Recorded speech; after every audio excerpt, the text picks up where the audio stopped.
Venimos en el nombre de nuestro Señor Jesucristo y te damos gracias por el privilegio de estudiar tu palabra, Dios, juntos, de alimentarnos de tu palabra. Alabado seas Dios, que podamos ser hacedores de la palabra y no solamente oidores. Que podamos disfrutar todos los beneficios de tu preciosa y santa palabra, Dios. Porque es cuando somos hacedores de la palabra y no solamente oidores, que nos hacemos recipientes de todo lo que has provisto, de todo lo que has prometido en tu santa palabra escrita. Aleluya. Y te damos alabanza, honor y gloria por todo lo que estás haciendo en medio nuestro en el nombre de Jesús. Amén. Amén. Alabado sea Dios. Puede sentarse y abra su Biblia nuevamente en esta noche. Si es tan amable, en Lucas en el capítulo 11 y también en el Evangelio de Juan, el capítulo 16. Lucas capítulo 11 y el capítulo 16 del Evangelio de Juan. Ahora, esto ha sido y es un seminario de oración. Y hemos enseñado y estamos hablando del tema de oración. Y vamos a continuar durante esta noche en esa misma línea. Y queremos usar como texto base o como tema para este seminario en particular las palabras que encontramos en este verso de la Escritura, Lucas 11:1. Señor, enséñanos a orar. Y quiero repetir o reiterar algunas cosas que ya he dicho antes. En muchas ocasiones escuchamos a la gente orar, Señor, enséñanos a orar. Y podemos orar de esa manera, Señor, enséñanos a orar desde ahora hasta que venga su reino. Pero si no entramos en la palabra de Dios, no vamos a saber cómo orar. Porque la manera en la que el Señor nos enseña a orar es a través de su palabra, como lo hace con cualquier otro tema, a través de la palabra de Dios. Y por esta razón vamos a la palabra, y su palabra nos enseña. Ahora podemos venir a la palabra por nosotros mismos, y el Espíritu Santo va a revelar verdades a nosotros. Pero Dios también ha puesto maestros en la iglesia. Verás, si pudiésemos saber todo lo que necesitamos sin la ayuda de maestros, Dios no se hubiera tomado la molestia de poner maestros en la iglesia. Y me refiero a maestros verdaderamente llamados por Dios, ungidos por el Espíritu Santo, maestros que traen revelación de la palabra de Dios. Entonces Él puso maestros en la iglesia para enseñar. Y la forma en la que Él va a enseñarnos a orar es a través de su palabra. Alabado sea Dios. Y en esta noche quiero hablar de esto, y muchas de las cosas que vamos a hablar se conectan con algunas cosas que hemos enseñado antes. Entonces vamos a repetir y añadir algunas cosas. Entonces, por otro lado, hoy vamos a ver 5 reglas para una vida de oración exitosa, o escuchar las 5 cosas más importantes que usted debe saber acerca de la oración. Puede que haya otras cosas que sean importantes, pero dije que estas 5 que voy a darle son las 5 más importantes que usted debería saber o quiere saber acerca de la oración o del orar. Y en el Evangelio de Juan, en el capítulo 16, verso 23, leemos: En aquel día no me preguntaréis nada. De cierto os digo, que todo cuanto pidiereis al Padre en mi nombre, os lo dará. Hasta ahora nada habéis pedido en mi nombre. Pedid y recibiréis, para que vuestro gozo sea cumplido. Verá, la palabra de Dios nos dice cómo orar. Debemos orar al Padre en el nombre de Jesús. Y eso es lo primero. La primera regla, o la primera cosa importante que usted debería saber acerca de la oración, es que usted debe orar al Padre, no a Jesús, sino al Padre, en el nombre de Jesús. Y vamos a repetir algunas cosas que hemos cubierto en otras lecciones, que Jesús dice aquí en el versículo 23 del capítulo 16 del Evangelio de Juan. Y estas son las palabras que Jesús habló a sus discípulos justo antes de ir al Calvario, justo antes de morir. antes de descender al infierno, de tomar nuestro lugar y sufrimiento en esas regiones profundas, antes de ser resucitado de los muertos y ascender a lo alto, y sentarse a la diestra del Padre, donde vive para siempre para hacer intercesión por los santos. Y en aquel día, dijo Jesús. Ahora, algo que debemos notar es que justo antes de partir Jesús les cambió la forma de orar, porque Él les dijo: hasta este momento nada han pedido en mi nombre. Mientras estaba aquí en la tierra, ellos no oraban en el nombre de Jesús. Por tanto, les está cambiando la forma de orar. Necesitamos ver esto. Justamente antes, un par de meses atrás, vemos a los discípulos, tal vez como un año atrás, los discípulos le habían preguntado, y lo leemos ahí en Lucas 11, uno de sus discípulos dijo: Señor, como también Juan enseñó a sus discípulos a orar, y los fariseos también le enseñaron a sus discípulos: enséñanos tú a orar. Y entonces Él les dijo: cuando oren, digan: Padre nuestro que está en los cielos, santificado sea tu nombre, venga tu reino, hágase tu voluntad como en el cielo, así también en la tierra, y el pan nuestro de cada día dánoslo hoy. Y perdónanos nuestros pecados, porque también nosotros perdonamos a todos los que nos deben, y no nos metas en tentación, mas líbranos del mal. Porque tuyo es el reino, el poder y la gloria para siempre. Amén. Pero esa no es una oración del Nuevo Testamento para la iglesia. Eso no nos lo dijo a nosotros para que oráramos así. Esto se lo dijo a los discípulos para que supieran cómo orar mientras se acababa el antiguo pacto y entraban al nuevo. Pero usted puede ver que el nombre Jesús no aparece en esta oración, y esa oración no nos funciona ahora. Lo que llamamos el Padre Nuestro realmente no nos funciona ahora, porque no estamos pidiendo nada en el nombre Jesús, ¿cierto? El nombre Jesús no es mencionado. ¿Está usted todavía allí o se fue a su casa? Amén. Es un hecho absoluto. Entonces lo que vemos es que justamente al final del ministerio de Jesús, antes de partir, Él les cambió la forma de orar. Ahora, dijo Él, alabado sea Dios, en aquel día, ese día glorioso, aleluya, el día en el que estamos viviendo. A veces declaramos o cantamos: este es el día que hizo el Señor, me alegraré y me regocijaré en Él, y a veces la gente piensa que estamos hablando de pronto del viernes. No estamos hablando de ningún día de la semana. ¿De qué día estamos hablando? Alabado sea Dios, estamos hablando del día de la salvación, este día del nuevo nacimiento, este día del nuevo pacto, este día de sanidad, este día de redención. De eso es de lo que hablamos. A eso se refiere la Biblia. No está hablando de algún día, lunes, martes, miércoles, jueves, viernes, sábado, domingo. No, ninguno de esos. Está hablando de este día. En aquel día, alabado sea el Señor, no me pedirá nada, sino que aquello que ustedes le pidan al Padre en mi nombre, Él les dará a ustedes. Hasta ahora no han pedido nada en mi nombre. No habían orado en el nombre de Jesús. Y lo que nosotros llamamos el Padre Nuestro no es orar en el nombre de Jesús. Y por esto no es la oración del Nuevo Testamento de la iglesia. No es la regla o la norma para orar en el Nuevo Testamento, y usted no lo va a encontrar en los Hechos de los Apóstoles que hayan orado de esa manera, ni tampoco vemos a los apóstoles en las epístolas que escribieron a la iglesia que nos digan que debemos hacer esa oración, ni una sola vez. Entonces debemos vivir donde Dios nos estableció. Y cuando usted hace la oración de forma correcta, cosas empiezan a suceder. Vemos en Hechos de los Apóstoles que la iglesia primitiva oraba. Mencionamos que en Hechos 4 la iglesia estaba reunida orando, en Hechos en el capítulo 4. Pero también vemos antes, en Hechos en el capítulo 3, que Pedro y Juan iban a la hora de la oración hacia el templo, que era la hora novena o las 3 de la tarde. Y había allí un hombre sentado, cojo de nacimiento, en la puerta de la hermosa, y el hombre fue sanado. Y Pedro y Juan fueron llevados para ser interrogados, y les amenazaron, les ordenaron que dejaran de predicar en el nombre de Jesús. Aleluya. Porque sabemos que fue en el nombre de Jesús que ese hombre se levantó y fue sanado. Alabado sea Dios.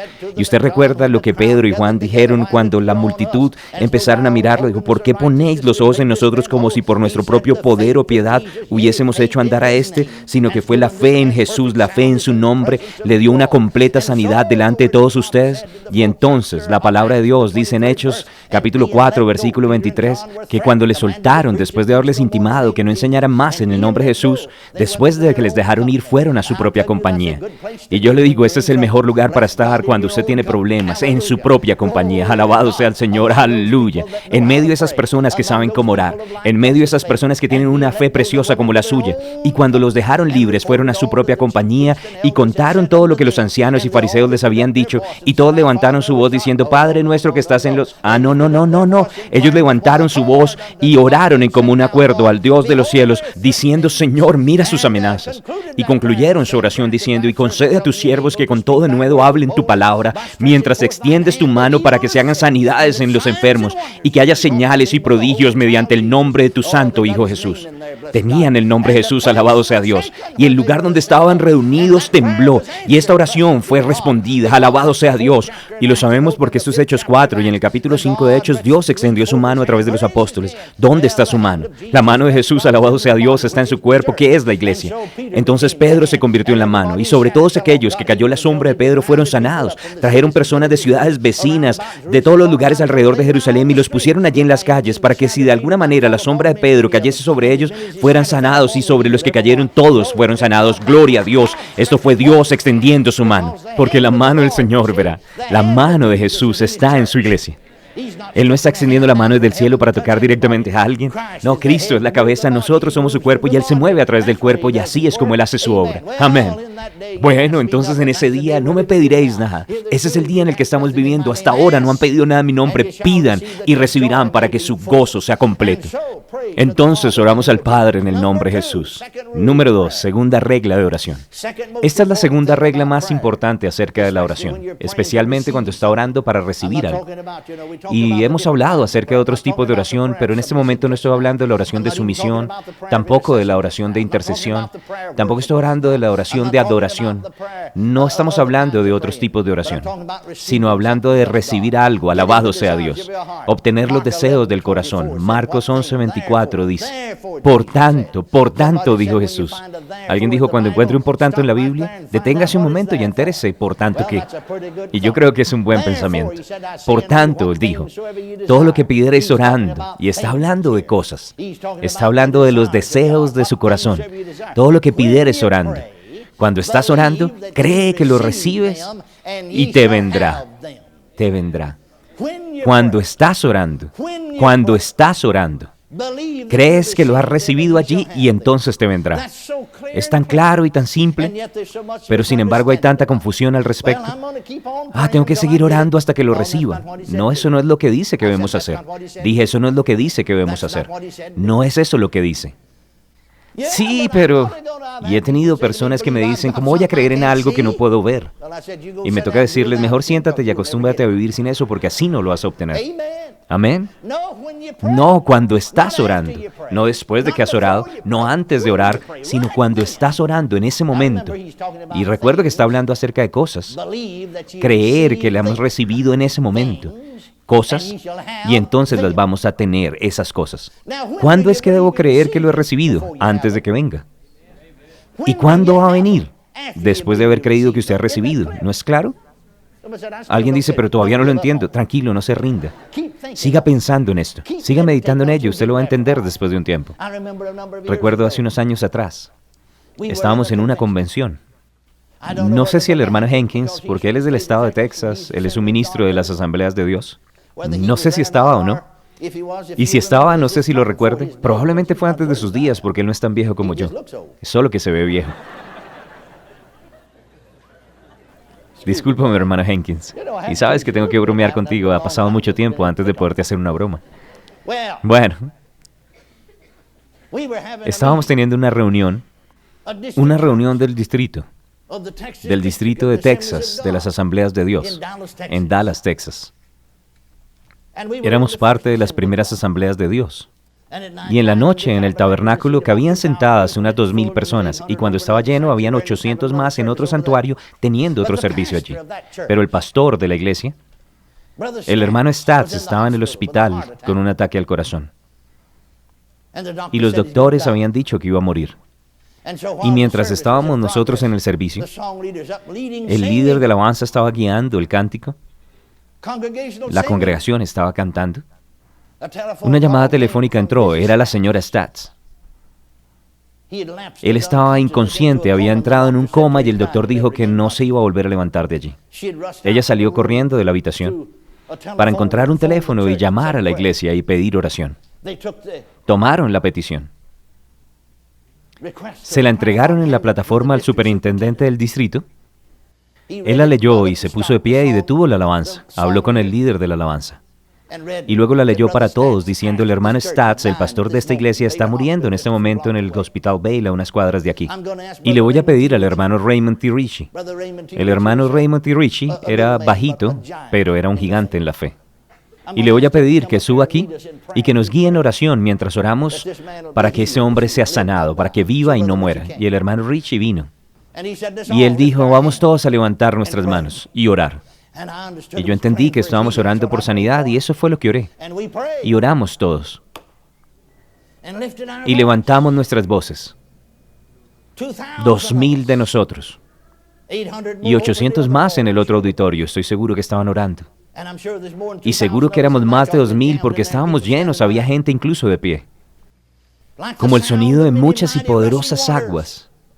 La voz de tanta gente levantándose delante de Dios. Hasta que después de un tiempo, uno por uno empezamos a parar, hasta que todo estaba en silencio y estábamos de pie. Y el hermano Raymond T. Ritchie dijo: ¿cuántos de ustedes creen que Dios nos oyó? Y yo miré y hasta donde pude ver todos levantaron sus manos. Y la mayoría eran ministros, esposas de ministros o delegados de las iglesias. Bueno, entonces vamos a levantar nuestras manos, porque si creemos que Dios nos oyó, porque cuando uno ora cree que recibe, entonces está hecho. Entonces vamos a levantar nuestras manos y damos alabanza a Dios por la respuesta. Eso quiere decir, damos alabanza a Dios por su sanidad. Y todos levantamos las manos. Y uno puede hacer las cosas por inercia y nadie es sanado porque uno no sabe lo que está haciendo. Amén, ¿me está escuchando?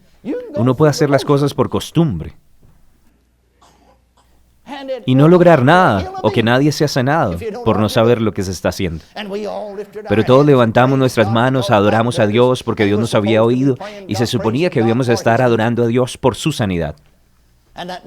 Y todas estas personas, más de 2,000 personas levantando sus voces, todo el mundo adorando a Dios, era como el sonido de muchas y poderosas aguas. Y después de un tiempo comenzó a cesar, poco a poco, hasta que finalmente hubo silencio total. Y el hermano Ritchie se dio la vuelta, comenzó a caminar para bajarse de la plataforma, y el líder de alabanza volvió otra vez al púlpito para seguir adorando. Y de repente el hermano Ritchie se dio la vuelta y volvió otra vez corriendo por la plataforma y dijo: ¿cuántos de ustedes van a seguir orando por el hermano Stats? Yo no levanté mi mano, yo ya no voy a seguir orando, ya había creído. Y miré alrededor, y yo diría que un 98% de la congregación levantó la mano. Y él dijo: ¿para qué? ¿Y sabe que ellos no lo entendieron? Benditos sean sus corazones. Ellos no lo entendieron. 98% de ellos levantaron la mano diciendo que iban a seguir orando cuando ya habían adorado por la respuesta. Si usted ya tiene la respuesta, ¿por qué va a seguir orando? Sigas alabando, sigas dando gracias, siga adorando. ¿Me está escuchando? Y él estaba intentando, en una pequeña cápsula, realmente en unos pocos pero intensos segundos, predicar el mensaje más tremendo que hubo en toda la convención. Y el 98% de ellos se lo perdieron. ¿Me está escuchando? No, cuando oras, crees que recibes ahí. Y yo no sé si otros estaban creyendo, pero yo sé que el hermano Raymond T. Ritchie y yo estábamos creyendo. Y luego escuché al hermano Stats predicando en una campaña en Arkansas 7 años después. Yo estaba asistiendo a esa campaña de las Asambleas de Dios. Y él dijo: yo estaba en el hospital, quedé inconsciente. Los doctores le dijeron a mi esposa que iba a morir, que no iba a salir de ese coma. Y él contó que ella llamó. Y él pensó que todos estaban orando, pero realmente no todos estaban orando en fe. Si hubiera dependido de todos ellos, hubiera muerto. Pero él dijo que mientras estaba inconsciente y que su esposa había llamado para que este grupo orara, dijo: mientras estaba inconsciente, en un coma, de repente Jesús se puso al lado de mi cama y me dijo: yo soy el Señor que te sana, y me tocó y me levanté. Ya han pasado 7 años y nunca más tuve problemas del corazón. Él dijo eso 7 años después. Y yo estoy sentado allí pensando: Señor, si él conociera toda la historia. Porque si dependía de esa gente, hubiera podido morir. Y a veces la gente dice: si tuviéramos suficiente gente orando, si hubieran bastantes, podríamos resolver esta cosa. Pero en muchas ocasiones, cuando usted tiene mucha gente, lo que tiene es mucha incredulidad. En una ocasión, alguien me dijo, un consiervo que había predicado para mí, yo había predicado en su iglesia y yo conocía su historia. Había escuchado, no de él, sino de otras personas, cómo él había sido sanado durante los años 30 de tuberculosis. La tuberculosis era algo mortal en esos años. Una de las cosas, creo que era el número 2, que mataba a más personas antes del avivamiento de sanidad.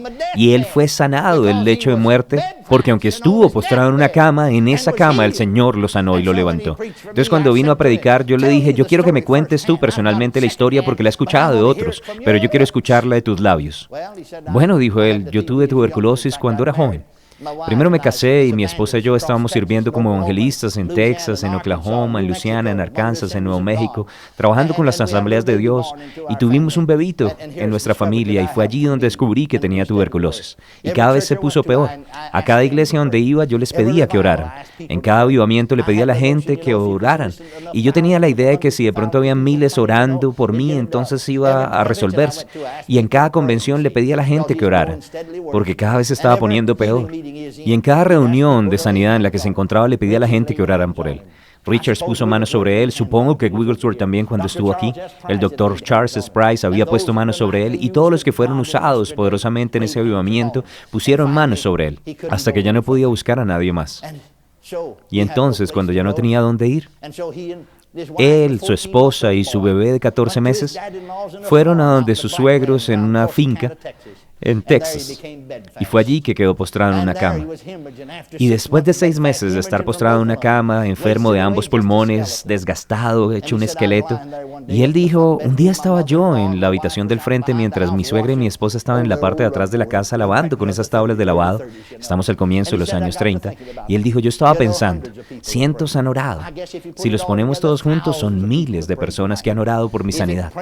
Si hubiera sido por la cantidad, ya lo hubiera logrado. Quiero decir, si los ponemos a todos juntos y cada uno hubiera orado un minuto, todos esos miles sumarían horas de oración. ¿Entiende lo que digo? Sin embargo, aquí estoy muriendo. Parece que tengo que morir y dejar a mi esposa y a mi bebé de 14 meses. Y él dijo, mientras estaba allí en la cama, postrado en una cama, su suegro estaba en la parte de atrás de la finca arante. Y dijo, yo miré por la ventana del frente, porque estaba en la habitación del frente, y podía ver por la ventana tal vez como casi medio kilómetro un grupo de árboles allí.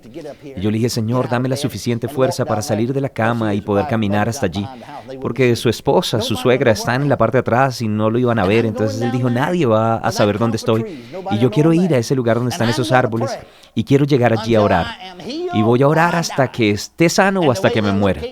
Y la única forma que me van a encontrar es porque los buitres los van a guiar a mí. Ayúdame. Y dijo, de alguna manera conseguí suficiente fuerza para levantarme de la cama. Y me las arreglé para salir de la casa. Y traté de caminar lo mejor posible, aunque me tocaba parar y quedar recostado allí en el piso hasta que finalmente llegué a los árboles. Y pasé entre los árboles y los arbustos y me quedé allí recostado, simplemente rendido, acostado en el piso, prácticamente muerto. Y estando allí postrado no podía orar más allá de un susurro, no podía hablar en voz alta, así de débil estaba que solo un susurro salía. Y el diablo dijo, hiciste un Whaley.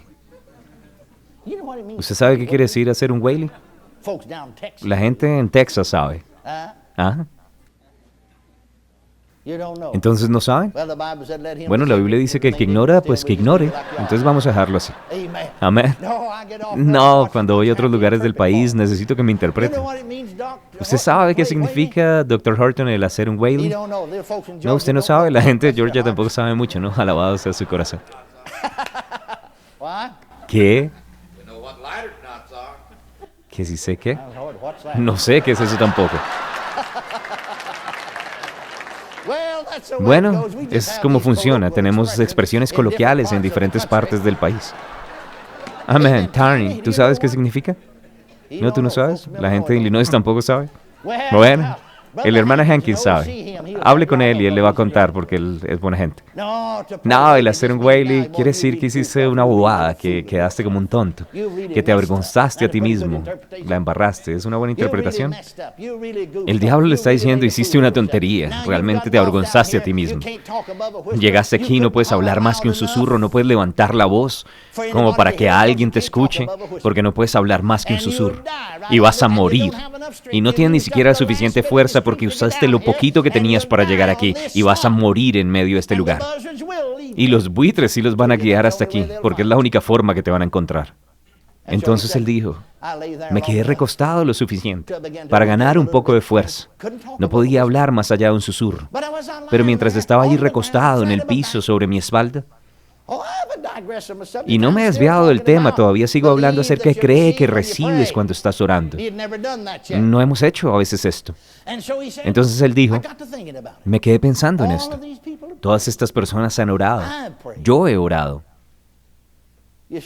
Verá, Smith Wigglesworth puso manos sobre mí. P.C. Nelson, que tenía un ministerio de sanidad muy poderoso, puso manos sobre mí. Charles S. Price puso manos sobre mí. Raymond T. Richards puso las manos sobre mí. La doctora Lily B. Yeomans puso manos sobre mí. Y así sucesivamente, todos los que fueron usados en sanidad. Iglesia tras iglesia habían orado por mí y habían prometido, levantando la mano, que iban a recordar orar por mí cada día. Cientos, miles habían dicho que lo harían. Miles de horas de oración juntas. Y recuerdo que mientras estaba sentado allí en la cama, yo le dije, Señor, dame suficiente fuerza para llegar allí. Y le dije, Señor, yo voy a orar hasta que sea sanado o hasta que me muera. Pero mientras estaba recostado, recobrando la fuerza, en un susurro dije, no tiene sentido seguir orando porque ya he orado suficiente, tiene que ser algo más.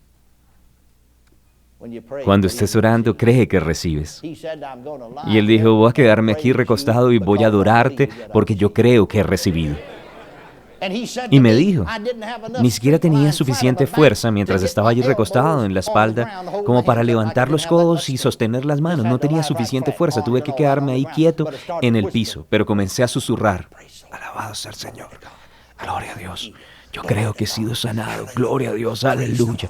Yo alabo al Señor. Yo creo que soy sano. Gloria a Dios. Yo creo que he recibido.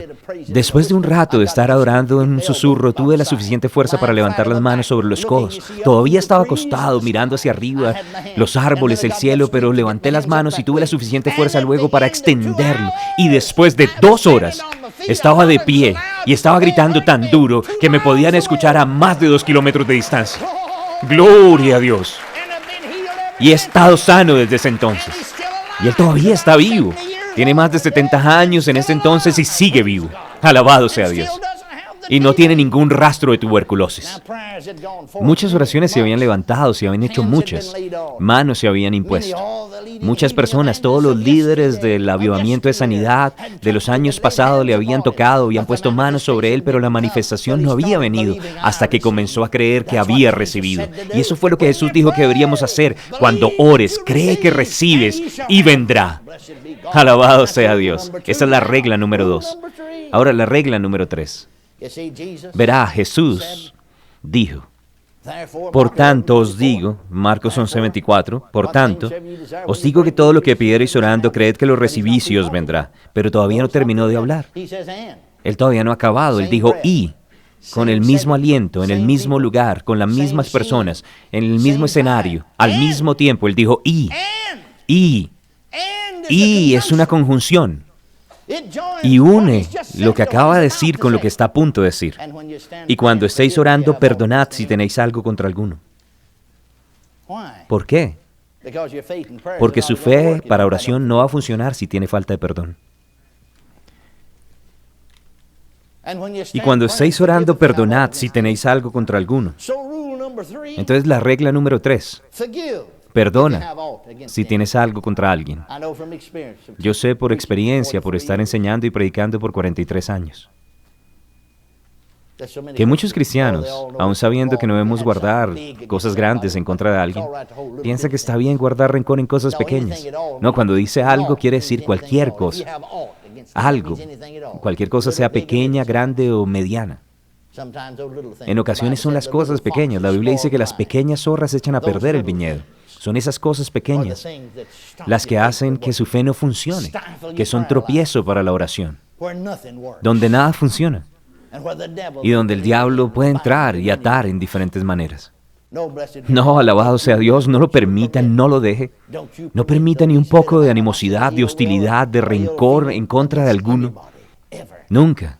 No permita que nuble el horizonte de su vida.